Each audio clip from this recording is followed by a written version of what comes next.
It's Monday on Your View. Welcome to the show. I am Murayo Afolabi Brown. As always, I have the ladies with me. Hello, Maryam Longa in the building. Hello, how you doing, hello. distinguished author? Oh my goodness. How you doing? I'm fine, How's thank your weekend? you. Weekend was good. On Friday, I ran into someone I hadn't seen in a long time, and I was asking, how are you doing? And she was like, I'm okay, except for this old age, you know, I'm aging. She's in her 50s, and she was just saying that there's so much that comes with it, and that we never really talk about it, especially mental health. She was saying her body, she used to always go to the gym, but she now realizes she can't go as often as she used to because she's all achy, and it's, you know, affecting her mentally. And I'm like, it's true, we never really talk. She says, people think that people just age and they are fine with it, but there's so many things that your mind is too young, but your body is not keeping up with your mind, with your mind. So, and it's difficult for us because we see YK every day, and she's like, she's not a typical example. She's walking against the tide. She tells us, she said, I can't keep waking up early like this. You just feel like, oh, but you're looking good. Yeah. We don't understand. It. Yeah, so she was like, I wish people can talk about this. It's really affecting a lot of us who are, aging. Oh, it's a good topic. Yeah. How are you doing, Toby? Good to have you. Thank you. It's such a delight to be here again. So the weekend was great. We had the Saturday show, and it was brilliant. Even though the ladies on the show, had a contrary opinion, different from what I had. And also, I'm very, very proud of my friend, Buki Ashende. She's the founder of Bell Africana, so she she enables African entrepreneurs get their products across the world. So she had a full week of exhibition in Oxford, London, and her business is just 7 years old. So I'm really proud of Buki because we started our businesses at the same time, and for her to be doing this at this time just gives me hope that if my friend can do it, then I can. Yeah, very inspiring. But also we realize that everybody has their own races, yes. How are you doing, Tokwe? I'm good. I like the... House of BC. So, this is BC. Yes, it's BC, but I've always worn the jacket, but I've never been able to fit into the skirt. It's a very pencil. Yes, but so this weekend was party. I went for Senator Shafa's son's wedding on Saturday, and I saw everybody. I'm greeting everybody. Thank you for the love. I saw, I don't know how to call him. He's Kuleban Tefa. Like, I grew up watching him. And Fuji House of Food. Yeah. So like, it was just so good. He's a legend icon. the two words, It was so good to see him, very lively, energetic. I would really love us to host him. And then on Sunday, yesterday, I got to spend time with a family friend that had been waiting for over 10 years, and they had twins. The journey of waiting is a very strenuous, painful, expensive journey, and if you know someone that has been married for a while, even if you are not close enough to talk to them, just always put them in your prayer. It is a journey that we just pray we don't have to go through, and we love those that are going through it and support them as much as we can. Great, fantastic. This weekend was extensively and exclusively for my kids. I'm sure they'll be happy. Just one time. Booked, like this week, Elizabeth had planned dates. We're going to went to Upbeat. We're there for 3 hours. Cool. And then she wanted to go to a Korean restaurant. All the Korean restaurants we Googled online, all of them, they moved from either from the Bayo or Karimu. Everywhere we went to, it wasn't there. They moved. So we just moved out of Nigeria. I don't even know what happened, but we just didn't see them. We just kept going to places, like 5 places. Wow. Within that Lekki, we didn't find. Eventually, I just had to settle for a regular Chinese restaurant. But she had exactly what she wanted to order. She had already memorized some Korean phrases of what she wanted to eat. And she got there thinking she was going to see some Koreans. She saw Nigerians, and she was really disappointed. They're very part of the menu. There's a Korean vibe going around the world. Yes. I think so. An intentional journey. K-pop, K-beauty, K-music. When Oshu was doing, why can you call of you yabbing? Oh, this, all of you are yabbing there. See, Korean has on their own now. K this, K that. I mean, the girl was all over me. And then we went there, we had ice cream. She planned out the day, we hung out. In fact, the father was so proud. Yes, you spent time with my children. Thank you very much, So I was wasted, but this weekend was for them. Okay, let's go on a quick break. When we return, we'll look at the front pages of the paper. Stay with us. We'll be right back.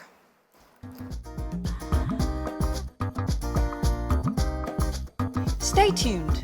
Your View will be right back.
Okay, we're going to start with the nation. Federal government states open talks on minimum wage review.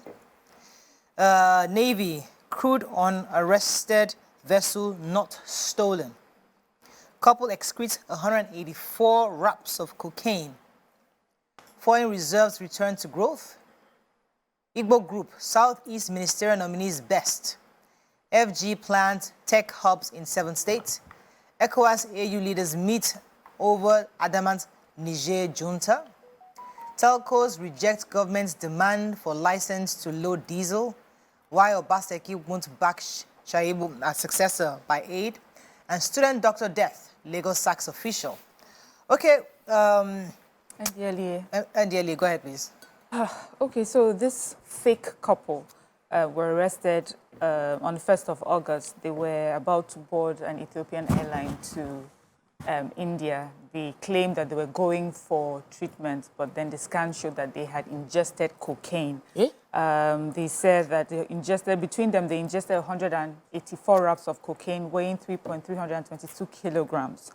You know, while they were doing the investigations, they realized that they were not a couple at all. They just got papers using the same surname. She said that she was approached by this Mr. Kingsley, that's the name of the man. He approached her in church in Abia State, Aba, and that was how she was asked to take it. It says that she ingested her own, portion of the cocaine in the hotel just before, they were about to board. And she said that she was going to be given 5,000 naira when she successfully Naira or dollar?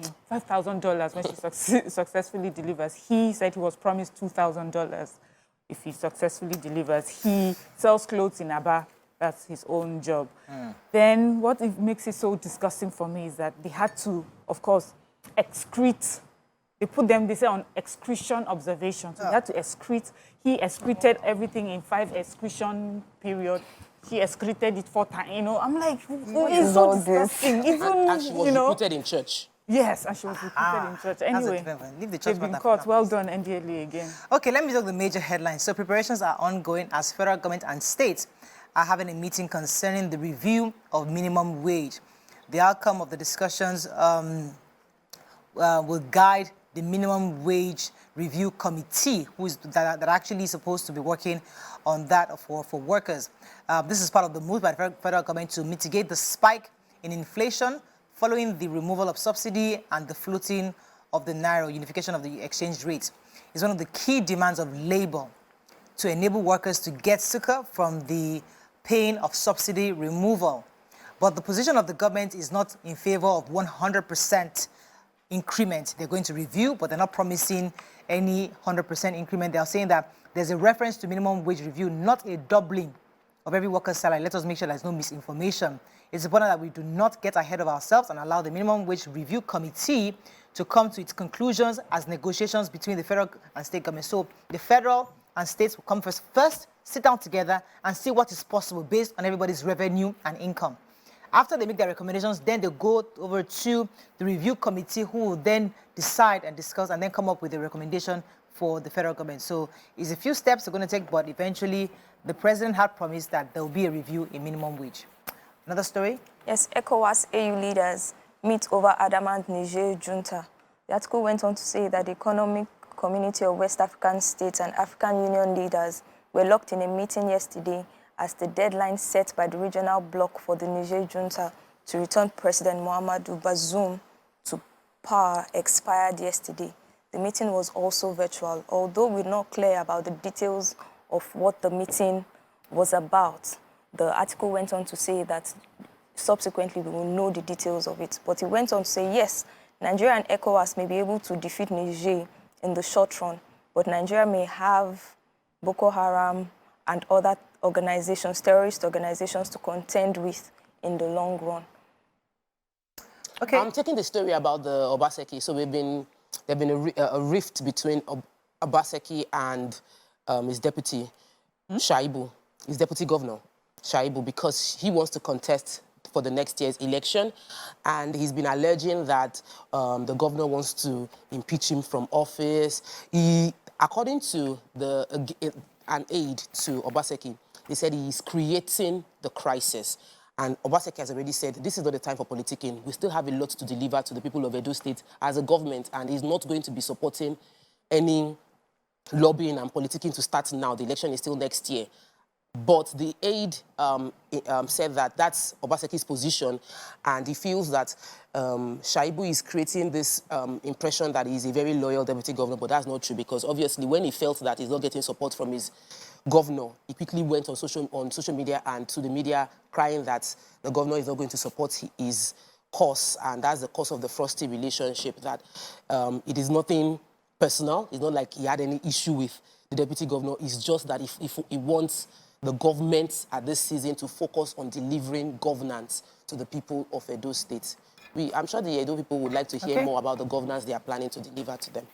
The Punch. Foreign airlines repatriate over $4 billion in 15 months. And Punch has a major front page here of the breakdown of all the various foreign airline operations across the country. Private schools will suspend bus services and raise fees, says NAPS. Suspected land grabbers shoot 3 in Ogun community invasion. Elevator tragedy, Lagos sacks facility manager, suspends agency general manager. Bank shareholders protest as directors borrow 113 billion naira. Influx of smuggled textiles killed 150 local companies, says TEA. And Niger ECOWAS leaders meet as 7-day ultimatum ends. Okay, which story are we starting with in Punch? Yes, an update on the very sad, the tragic event that happened with Dr. Diaso, the doctor that tragically lost her life in the elevator that crashed at the General Hospital. So we have the Lagos State, the Permanent Secretary, Ministry of Information and Strategy, Mr. Olumide Shogunle. He gave a press statement Sunday evening, and these are the actions he says the state has taken so far.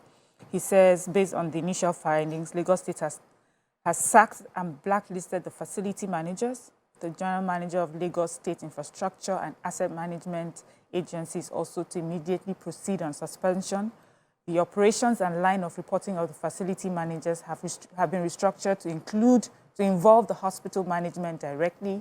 And then we have handed the installation and maintenance contractors to the police for further investigation and likely prosecution if they are found culpable. The police will also investigate anyone else that might be negligent.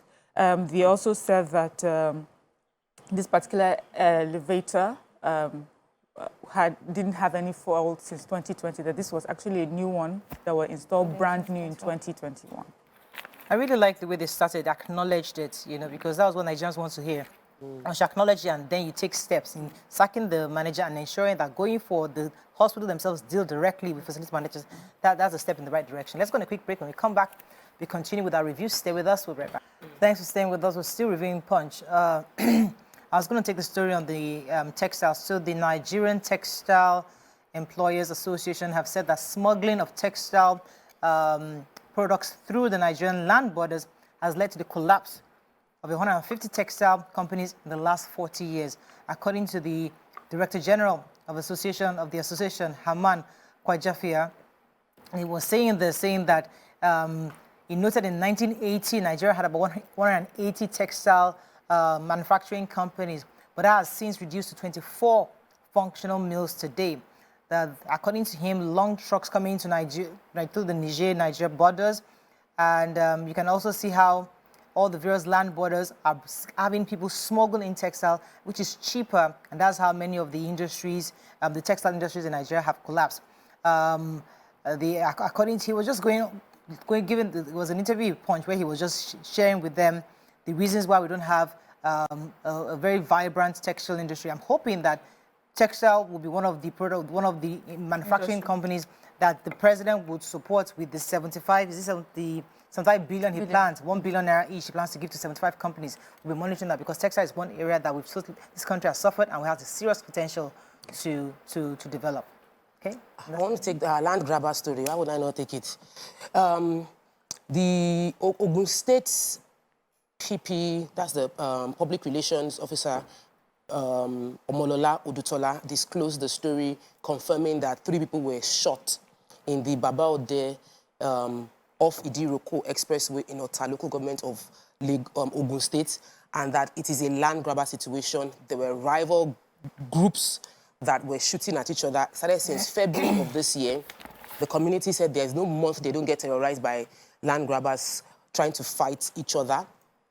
In the latest incidents, they've arrested one person, a 24-year-old Daudu Olumo Rufu, concerning the incidents, and they are saying they are going to transfer this case to the state CID, that it is a reprisal attack from the rival land grabber, and they were involved in a gun deal. So I took a case to Commissioner of Police in Lagos, and I was told that every week there is no day they don't have minimum of 2 cases getting to the CP on land grabber issues. We need to find a permanent way to resolve it. Somebody will just wake up and see a land that his father and mother officially sold, and they used to pay school fees, and say he wants to resell the land, and then we start having issues.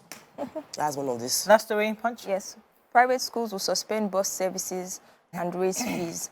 The NAPS president, Abayomi Otubela, says given the increase in the cost of fueling, some schools would suspend bus services and parents would be advised to look for alternative means of transporting their wards to schools. The article went on to say that surely parents will feel the impact of this decision.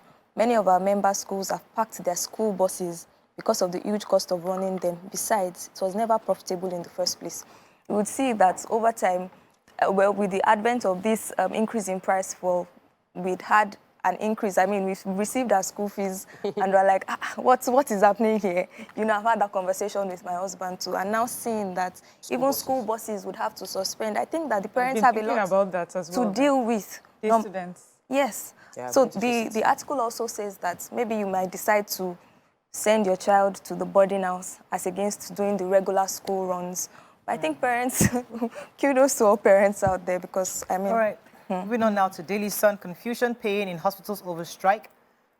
Tinubu's ministerial list reversing progress made in anti-corruption efforts since 1999, says CISLAC.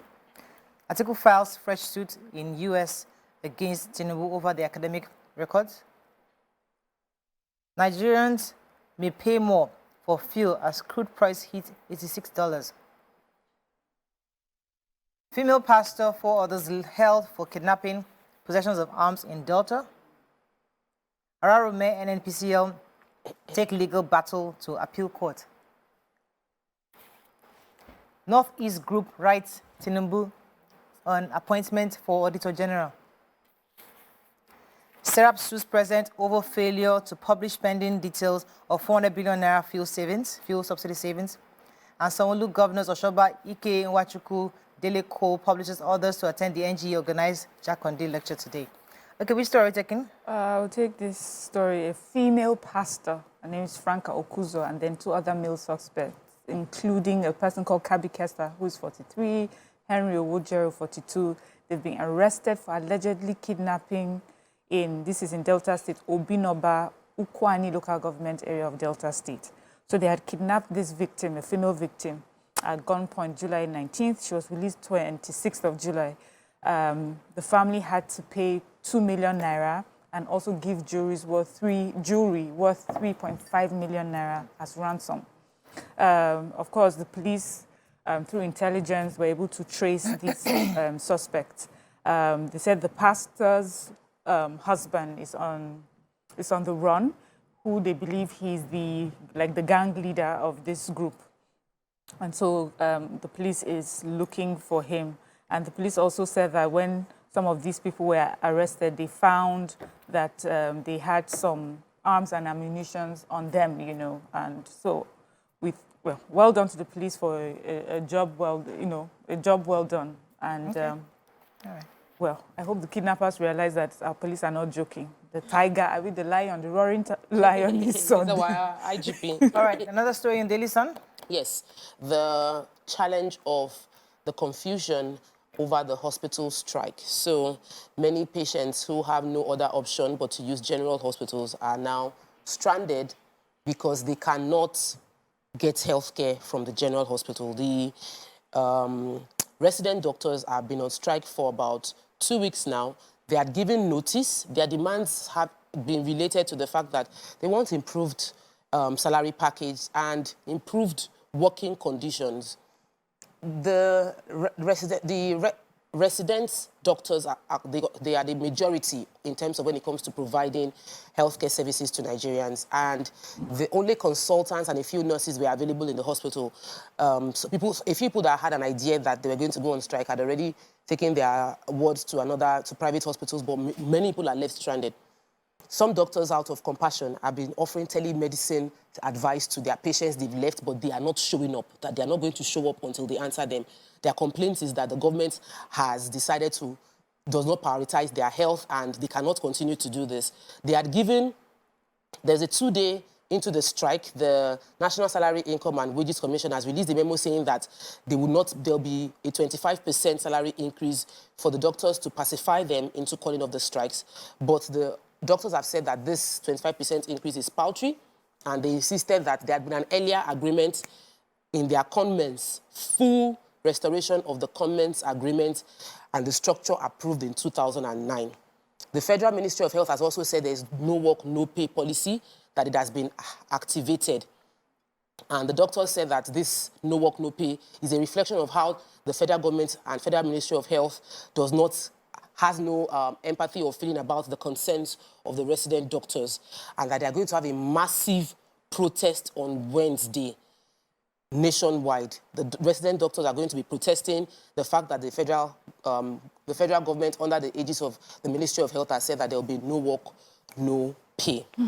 We're hoping they resolve this issue on time, because while the resident doctors have their valid reason and the government is saying that no work, no pay is the policy on ground, many Nigerians are dying, literally dying, because they cannot get basic health care.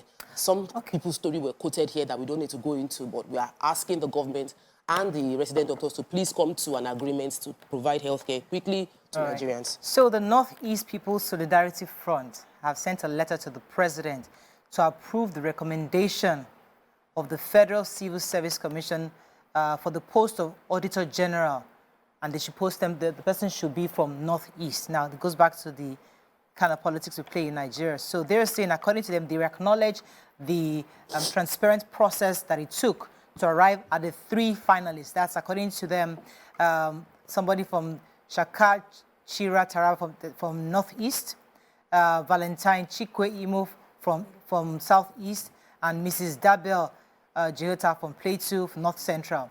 Now, according to them, they're saying that nobody from the Northeast has ever occupied the position of Auditor General. Therefore, they're now asking that the president should pick their person to be the Auditor General based on the finalists that we have there. Before. So, well, at least at this point, all of them are qualified in terms of... so, but just to tell us Nigerians that that's who we are. I mean, we keep doing as if that, we're one Nigeria. Everybody wants to fight for their own area. So that's what we've seen here. Yeah. Moving on that story? Yes. Okay, go ahead, please. Ararome, NNPC take legal battle to Court of Appeal. Senator Ifeanyi Ararome has described as an abuse of court process the appeal filed by the NNPC seeking to overturn the judgment of the Federal High Court that ordered his reinstatement as the non-executive chairman of the board of the newly NNPCL.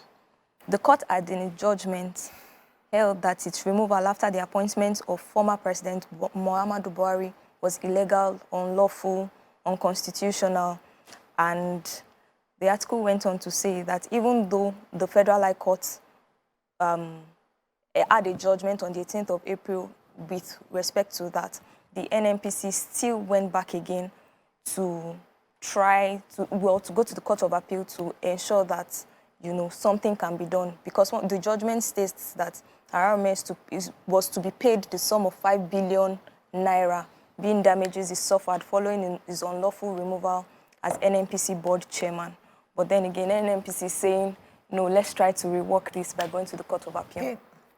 Vanguard, manufacturers borrow 1.8 trillion to survive in H123. Obaseki Sheibu feud, anxiety suspense as Edo Assembly sits today. NDIC set to pay insured sums to depositors of 182 liquidated banks. NG holds first Lateef Jakonde annual memorial lecture today. Why flights delays, cancellations will continue, says NCAA. Oshodi Apapa Expressway, Task Force naps policeman, last month FRSC personnel for extortion. Okay. I need to take that story very, very quickly. 15 thugs, including 1 LASMA official, 3 police officers, and 1 FRSC, operative were arrested for extortion. I took the story last week that people were alleging that they were making as much as 15,000, asking people for as much as 32,000 naira from truck drivers, and they park on the expressway. Now, in the operation, the task force that is meant to implement and rid the road of thugs and police officers that are complicit are now being arrested. And the CP has said that he is not the CP of Lagos State. That's Idowu Owonhunwa, has said that there would be no fear or favor to whoever else is involved apart from the thugs. They will be arrested and prosecuted. And I'm really excited about the speed of action on this particular case. Okay, that's all we can take on Front Page Review. When we come back, we'll go to our How to Pick Up the Day. Stay with us. We'll be right back.